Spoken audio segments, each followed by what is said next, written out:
నాలుగేళ్ల పాలనలో రాష్ట్రం నలువైపుల అభివృద్ధి అనే నినాదంతో పనిచేస్తున్నామన్నారు మంత్రి పువ్వాడ అజయ్. కొన్ని అతీత శక్తులు పనికిరాని ఆరోపణలు చేశారని విమర్శించారు.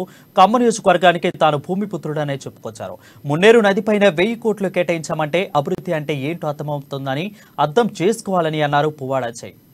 దీనికి సహకరించిన మా సహచరులందరికీ, నా ప్రజాప్రతినిధులకి లేదా నా జిల్లా ప్రజాప్రతినిధులకి, ఎమ్మెల్యేస్కి, ఎమ్మెల్సీస్కి, ఎంపీస్కి లేదా నా సహచర మంత్రివర్యులకి అందరూ కూడా నేను ఎప్పుడు రుణపడి ఉంటా. ప్రత్యేకించి ఖమ్మం జిల్లా ప్రజలకు రుణపడి ఉంటా.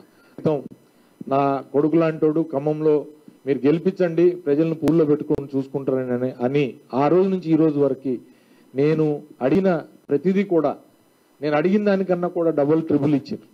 ఇవాళ ఇది మరి వారి ఉదారతకి ప్లస్ నా మీద ఖమ్మం ప్రజల మీద చూపించే ప్రేమకి ఒక హైట్స్ అని చెప్పి నేను భావిస్తా ఉన్నా.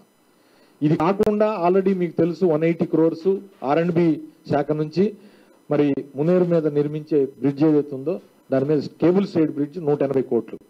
అంటే మీకు ఇచ్చిన 690